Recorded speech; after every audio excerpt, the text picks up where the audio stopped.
The railway was the first wholly elevated line in Britain, the first elevated railway in the world to be worked by electric trains, the first line to be controlled by automatic signalling, and from 1921 by a system of coloured light signals. And it is also credited with installing one of the first escalators at a railway station. It opened to the public on March the 6th, 1893, over the 5-mile section from Alexandra in the north through the city centre to Herculaneum in the south.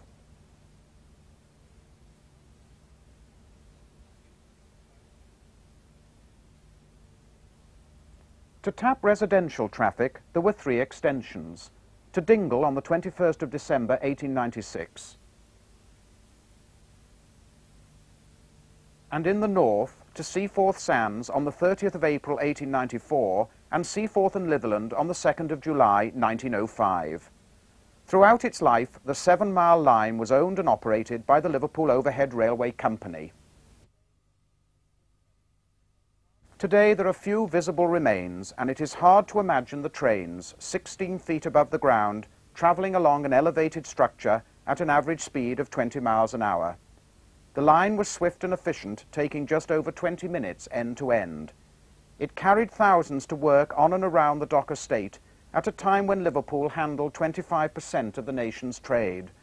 Now the river and the older docks are empty, most activity being concentrated in the flourishing free port at Seaforth.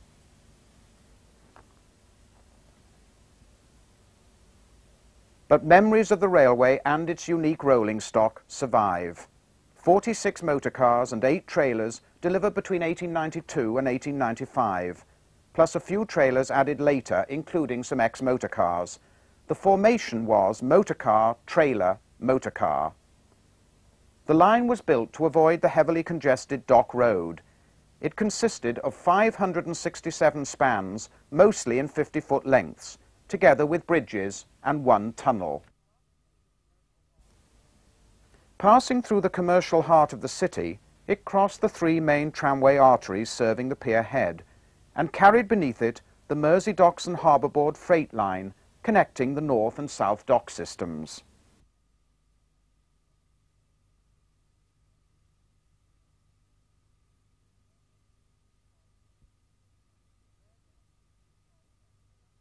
A rare glimpse of a 2-car train passing Stanley Tobacco Warehouse shortly before 2-car operation was discontinued in the 1930s.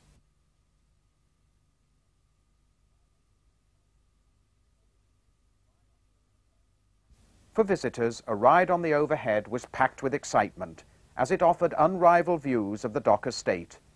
These sequences were taken by G.H. Hesketh in 1949, when the docks were still benefiting from the post-war boom in trade.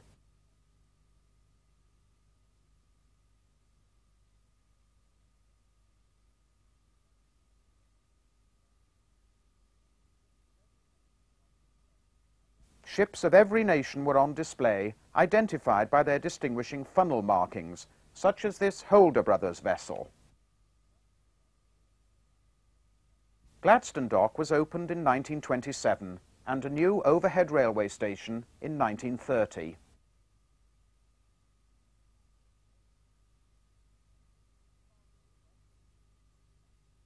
Cargo is offloaded from a United States Line vessel.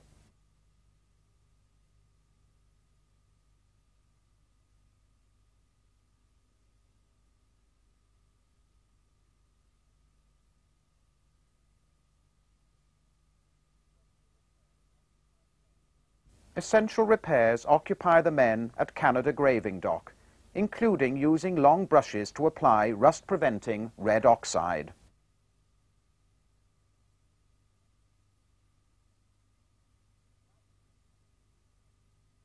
A grab dredger removes sediment. And at Brunswick Dock, the hatches are battened down on a grain barge. As always, there were the tugs. Within 25 years, most of these sites had disappeared. By 1955, the future of the overhead was in jeopardy. £2 million was required to renew the elevated structure, and like the city's surviving trams, this unique line would soon be gone.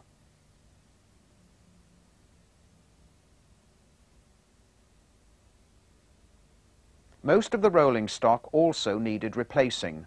Car 4 dated from the opening, although it had been widened in 1903. Note the collector shoe. These sequences are by Ron Oldfield.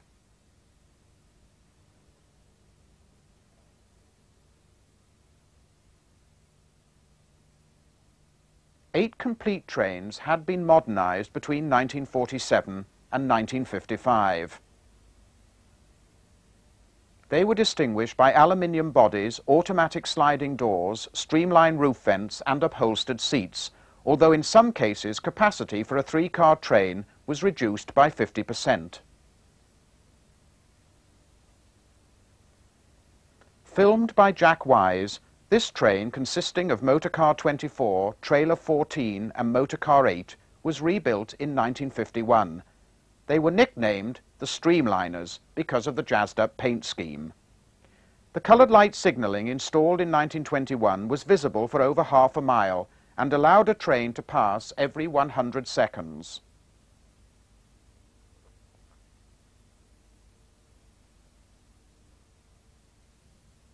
All units still retained their original trucks and control equipment, together with 75 horsepower motors installed in the 20s. 1956 was to be the railway's last full year of operation, as the directors of the company were seeking parliamentary sanction to close the line on December the 30th.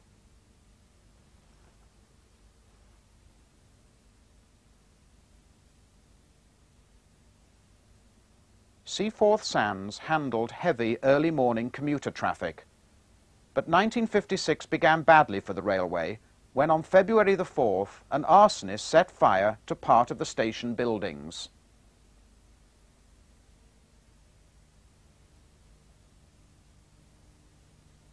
The flames later engulfed two trains standing overnight in the station, destroying cars 2, 4, 6 and 12.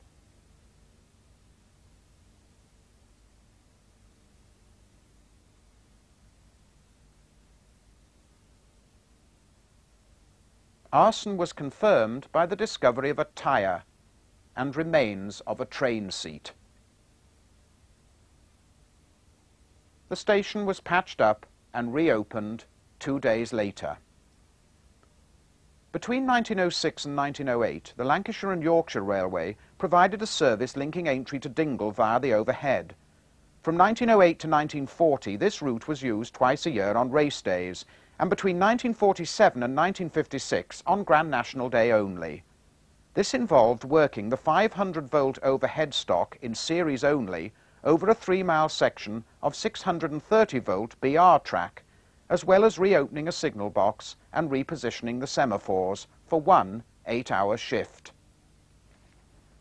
The annual ritual attracted cameramen such as John McCann, who filmed the race day specials on their final day, the 24th of March 1956. The collector shoes on the leading car 13 cause spluttering and arcing as the train passes North Mersey Junction box,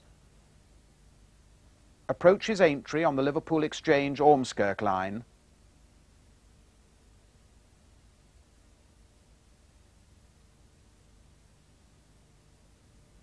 and comes to rest in Aintree Station. This 3-car set was still virtually in original 1893 condition. Note the unusual symmetry of this train. The width of the trailer coach is shorter by 10 inches than the two motor cars, which have both been widened in 1902.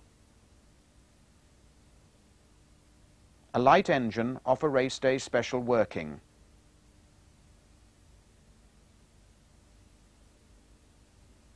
Closed for 5 years, Ford Station was on the former Liverpool Exchange Aintree electric service, abandoned in 1951. Midland Compound 40681 and Jubilee Class Resolution negotiate the west end of Aintree Yard.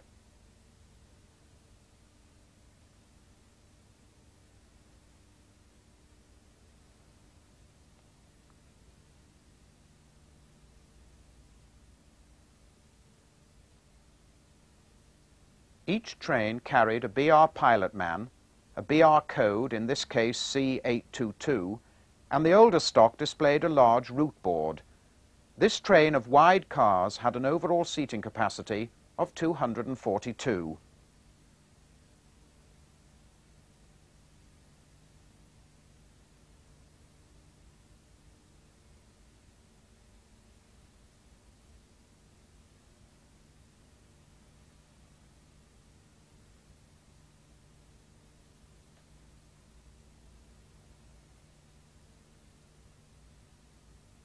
A brief glimpse of number 1 passing Aintree Loco Shed, and this is believed to be the last overhead train to leave Aintree.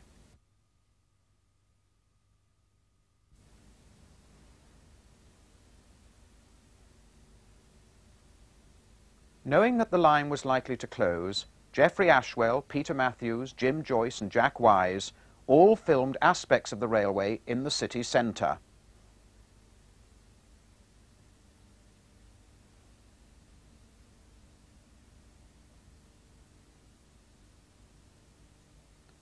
Number 26, modernised in 1954, pulls into James Street. Note the indicator blind, sliding doors and third-class emblem.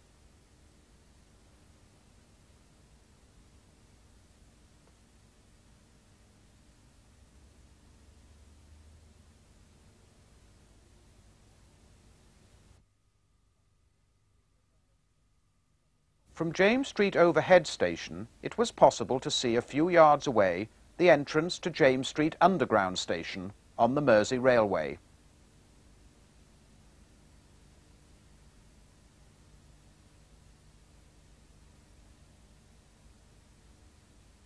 At this point, 3 railways all crossed, but at different levels.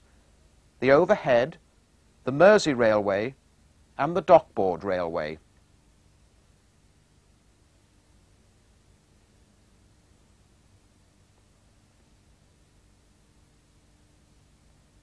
To minimise wheel squeal either side of this bowstring girder bridge at James Street, flange lubricators were used.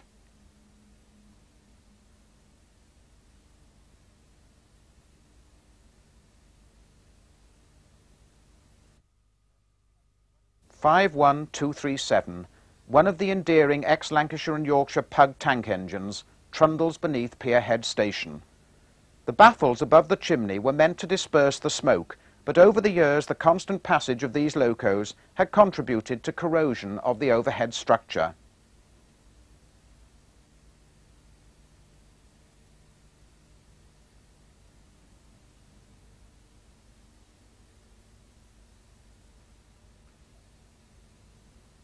Careful application of the Westinghouse air brake brings this train to a gentle stop.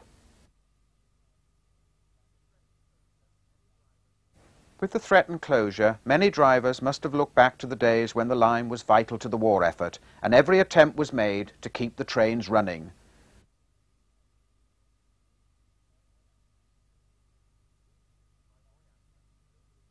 These views by Roy Ashdown show the remains of the Customs House bombed in 1940 and 1941. Customs House Station was renamed Canning in 1945.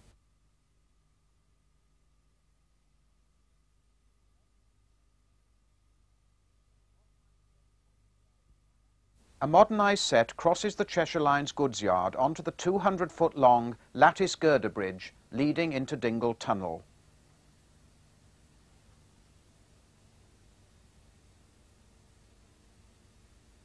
Today, by far the largest concentration of remains survive at the south end of the line, including the 3/4-mile-long tunnel, which also incorporates Dingle Station. The island platforms, signal box, track and passengers have long gone. But the storage siding area is still identifiable.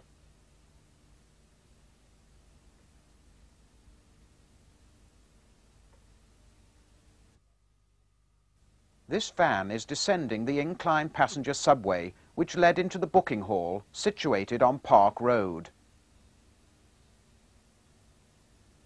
The building itself has since been demolished.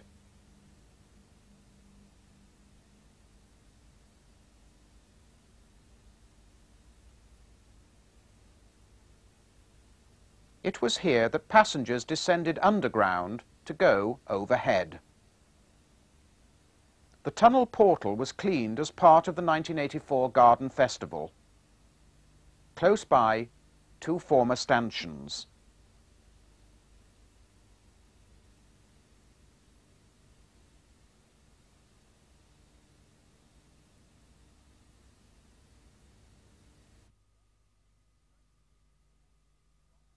In 1956, John McCann took various views along the length of the line, starting on the Lattice Bridge at Dingle.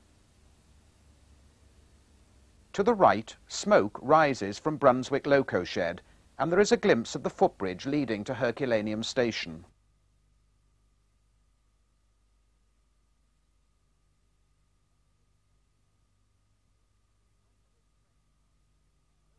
After this train passes, note the difference in width between original cars 3 and 4, the latter being widened in 1903.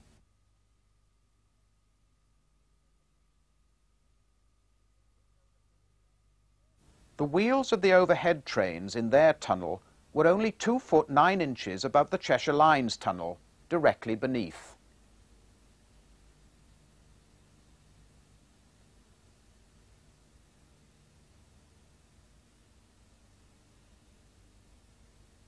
Herculaneum Shed was the original station closed in 1896 when the line was extended to Dingle.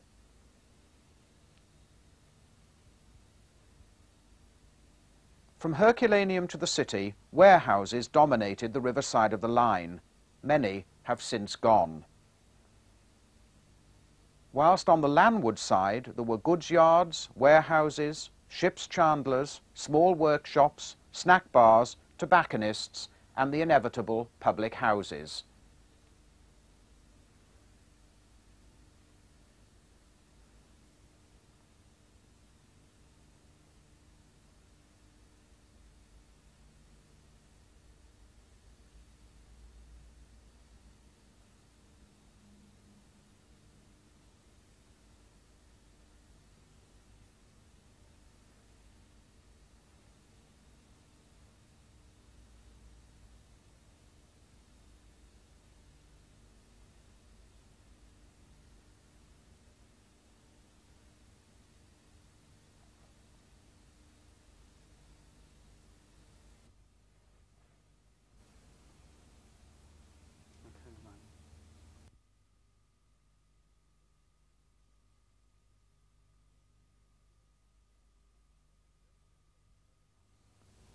The only location where the line passed under rather than over a bridge was north of Nelson Dock Station, where it descended to street level to pass beneath the Bramley Moor high-level branch opened by the Lancashire and Yorkshire Railway in 1855.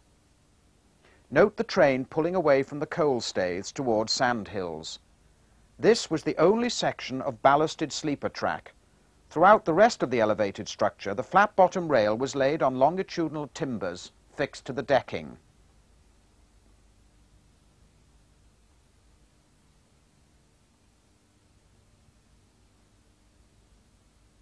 Known to the employees as the switchback, the grades varied from 1 in 40 to 1 in 80.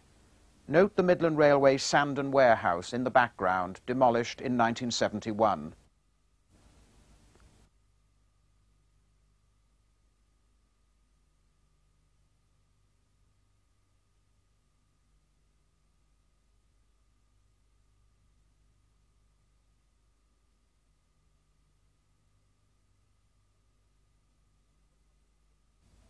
With typical Liverpudlian wit, the regulars pointed out that whilst at Dingle passengers went underground on the overhead, at Gladstone and Huskisson they walked over the overhead.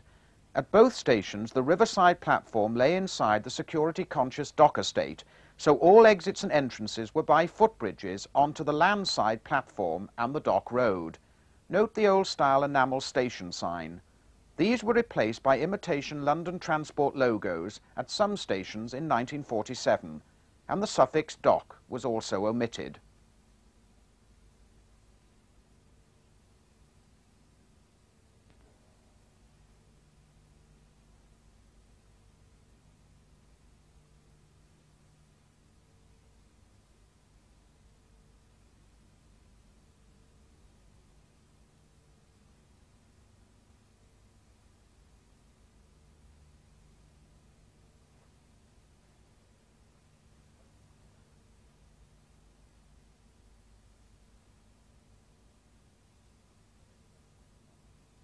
One of the first sets to be modernised leaves Gladstone Station.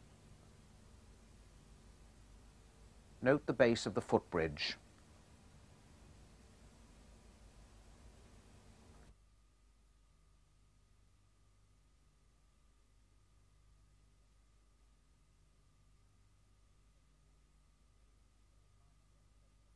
Canadian Pacific liners were regular visitors to Liverpool.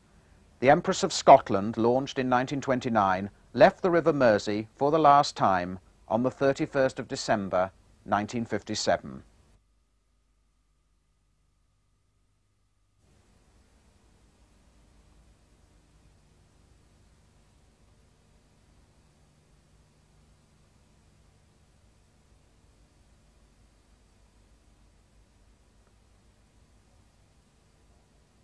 Seaforth Sands signal box on the right-hand side, and note the train formation numbers painted on the guard's door.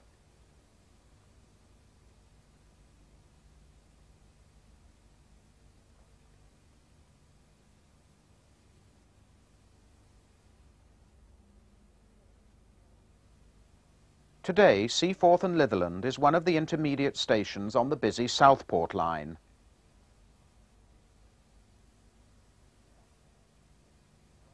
In the background is the bridge which once carried the race day specials to Aintree.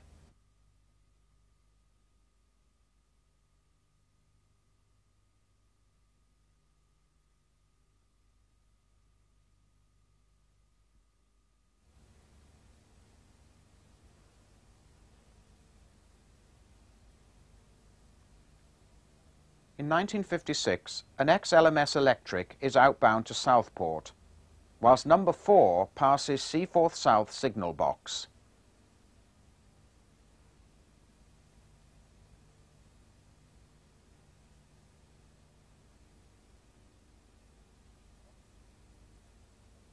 The box at Seaforth Sands had 30 levers, and during a normal 16-hour day there were over 2,700 lever movements.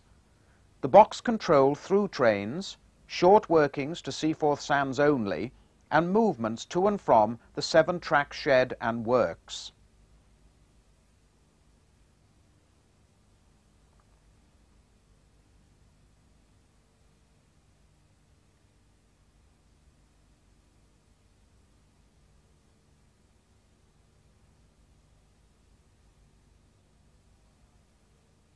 Note the Cunard liner Coronia in the background.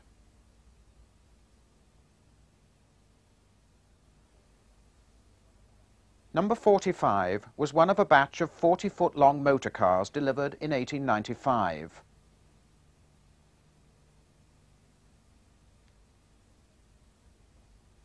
Number 20, delivered in 1892, was 45 foot long and 10 inches wider than number 45.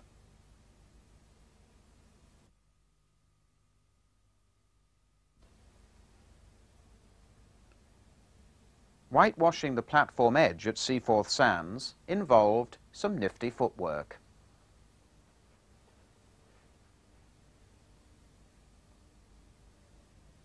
As predicted, the railway closed on December the 30th, 1956. Campaigns to reopen the line stopped demolition of the structure until the 23rd of September 1957, just 9 days after the closure of the city's last trams. The withdrawn stock was stored at the north end until broken up, only 3 cars escaping.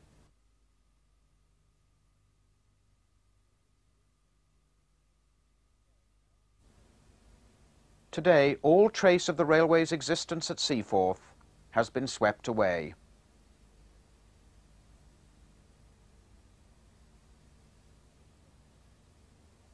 Steam locomotives continued to operate around the dock estate until November 1965, and diesels until August 1973. John Ryan filmed number 1, an Avonside 060 of 1904, on an Enthusiast special in 1964. This loco is preserved.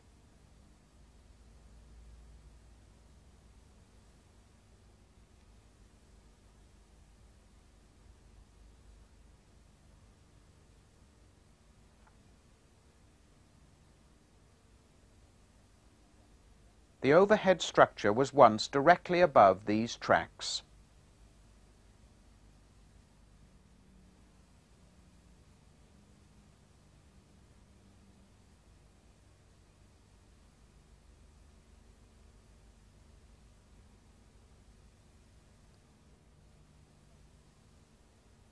In the 1950s, all visitors to the city were encouraged to ride the overhead for the last time. Phil Tatt made the following film in the summer of 1956, and it provides a final memory of the lost glories of this unique railway.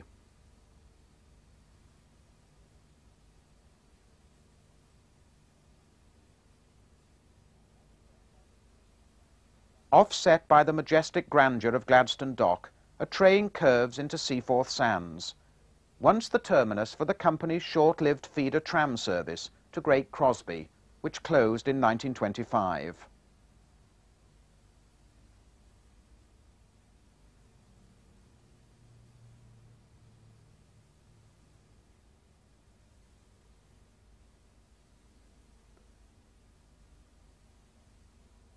The tracks on the right lead down to North Mersey Goods Yard.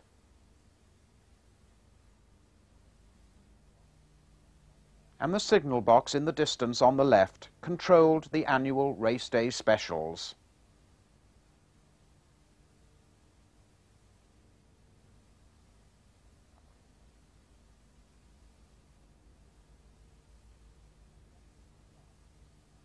The Empress of France and the giant 200-ton crane Mammoth form the backdrop to this view taken from Gladstone Station overbridge.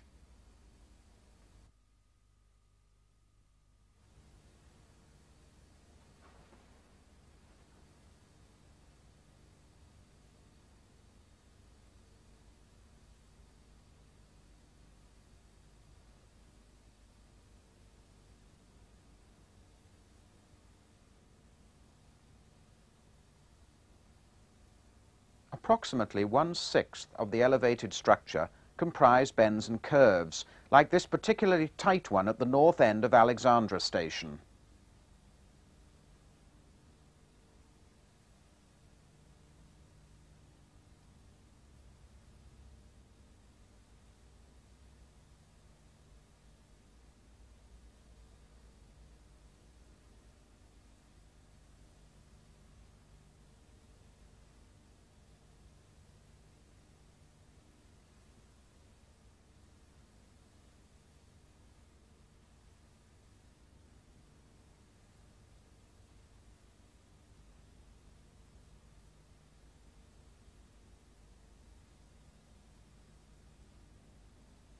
Avonside 060 No. 3 was new in 1930.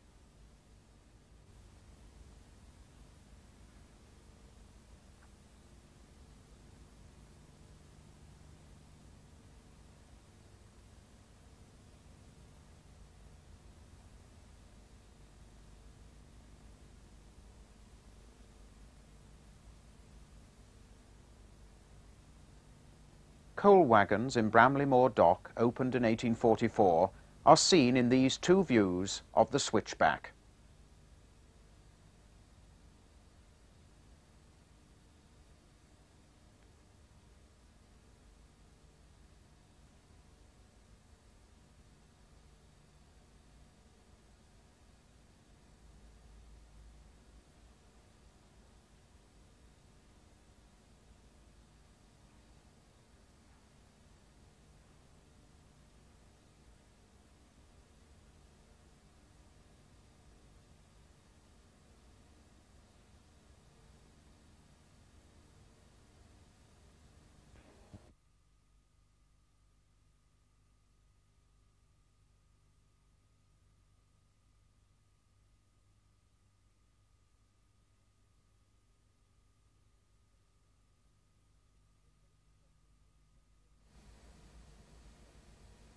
The replacing buses were to take nearly double the time for the 20-minute journey between Seaforth and Dingle.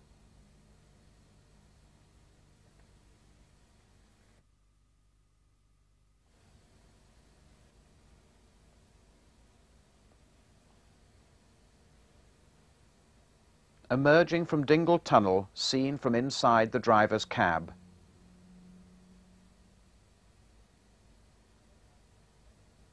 Coloured light and semaphore signalling at Herculaneum. The crossover here was used for access to the two-road shed. This was the first section of the line to be taken down in September 1957.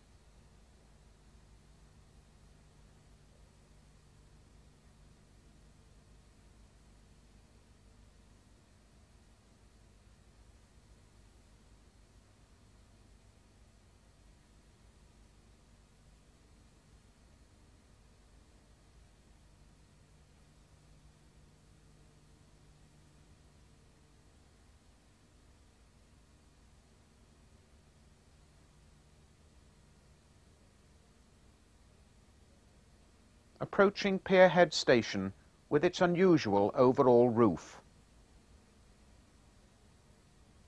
St Nicholas Place Bowstring Bridge is seen from the cab and from street level.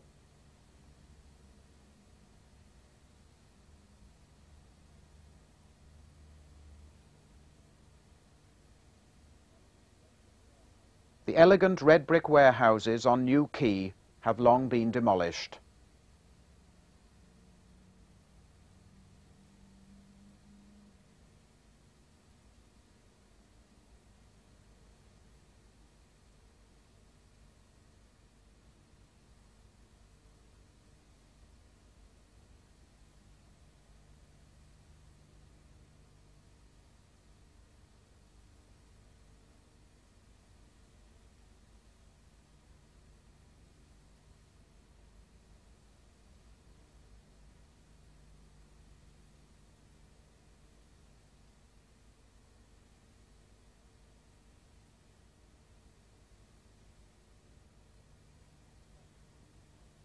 The junction used once a year by the Grand National Specials.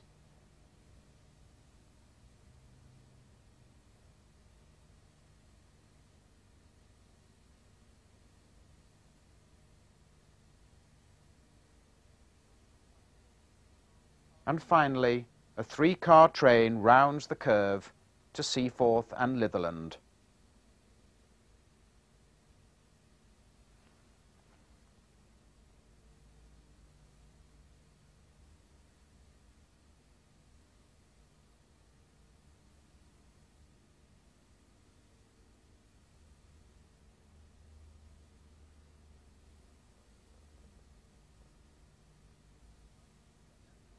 In 1970, number 3 of 1892 was fully restored for static display in the Liverpool Museum.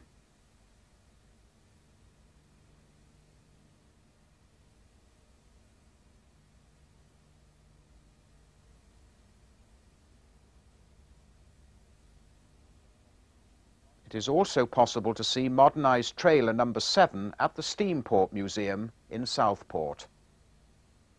In 1993, the railway would have been 100 years old. To mark the occasion, it would seem appropriate to reconstruct a length of the overhead structure in the vicinity of Albert Dock, and possibly operate a service with replica trains. This would indeed be a fitting monument to one of the country's most unusual and original railways, the Liverpool Overhead. Some of the profits from the sale of this video and our other presentations will be given to tramway restoration.